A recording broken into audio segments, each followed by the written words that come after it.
Welcome back to the channel, everyone. We're out at the large greenhouse and I wanted to talk about strawberries today. Hopefully that grain bin running over there isn't too awful loud and distracting here. So we've got all of our garden area, and this is always a work in progress. I've got so much stuff going on out here, and we're trying to use a perennial permaculture aspect to this backside, and we're kind of working our way up to the front. This is going to be a whole nursery area, but you can see all these strawberries in here, elderberries, blackberries, maple trees, all types of little stuff coming up. We will transplant all the trees that naturally come up, but we've just got gobs and gobs of strawberries, and we can come through and find these small runners about this big here. Very, very small little runner there, and you kind of dig her down and you can pop it right out, and you do tear a bit of the root and it does separate, so you're doing damage to the plant. But for the most part, I'm trying to get all those wood chips and everything. I thought this was a wood chip, but that is another crown on there. So we've got a nice strawberry plant there, another little runner here. We're just able to pop it all up. Once you're able to get a hold on the bulb, it's very easy to pull these up, especially right after it rains. So we just had a fresh rain, so I kind of want to show how to propagate these out without having to use a stone in a pot and waiting for that to take root on its own. We're able to come out and pull all of those strawberries right out of the ground. We don't have to wait for all the runners to set and for all of those to throw roots off and stuff. Now, we're not going to put these right in pots like this. I'm going to wash these off a bit. These are actually going to get dropped into this water here. So this is just an old recycled water jug, and we'll take all these and just rinse them off. You see all those fresh roots, and dropped a whole lot of junk off in this water. Give it a nice rinse, make sure there's no wood chips or large debris like grass and stuff like that. So we're gonna take these ones and we're gonna stick these in the back. Just kind of wiggle them down in there, cover their roots up.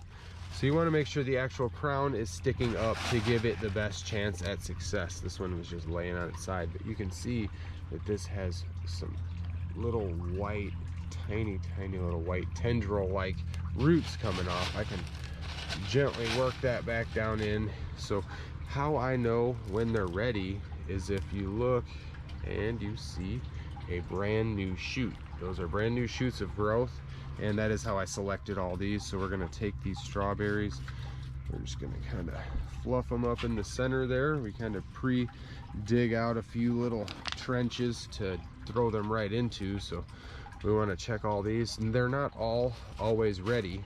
I find that the ones that have the most flowing water and the most recirculation of water and don't have a whole lot of flowers. So these flowers actually prevent a whole lot of root growth. So taking that into consideration, we will pop all of the flowers off.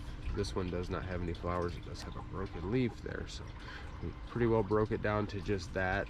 And it does have new little tiny white buds at the very, very bottom there. My hand's absolutely dirty.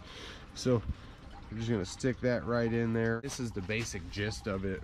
This is very, very simple. You can basically just pull them right out of the ground, throw them right in your aquaponics, or just simply set them in some water.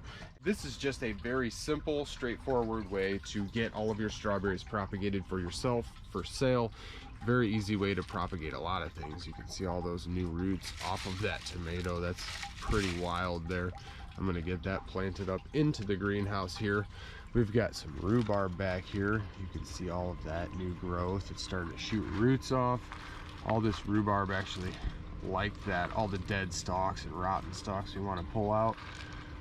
Very, very cool stuff. You can see all the brand new growth at the base of all of these. So water is the perfect propagator for all of your perennial plants, all of your annuals. You can cut your annuals and propagate tons of them in here. It's a very, very simple way. I just wanted to show strawberries today because I was out here propagating all of the ones that we had put in here about a week ago when we set this bin up. We still don't even have fish in here. We've just been running off the cool water, and all of that is enough just to get that rejuvenated root growth and allow me the chance to propagate all these strawberries without having to do a whole lot of work and kind of just letting them mull over in this water a week. I'd like to thank everybody for watching this video. If anybody has any questions, we like to grow ever-bearing strawberries.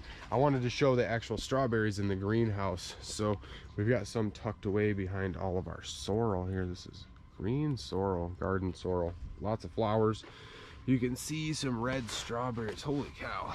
All right, so this one right here, this strawberry, I'm gonna wash this before I eat it, but that is absolutely beautiful. I gotta weed them. So we've got a few strawberries that we can actually harvest and pick. Some white strawberries, another white strawberry over there. So very cool stuff to have these strawberries in the greenhouse. You can see a few little rhubarb propagations coming up there. So before I let everybody go, don't forget to plant some strawberries inside your greenhouse, whether it's in a pot or whether it's in just a little shady corner. They don't require a whole lot of sunlight, although your strawberries will get a lot bigger the more water and the more sunlight they have. So the filtered light in the greenhouse is very, very productive for strawberries and propagating strawberries alike.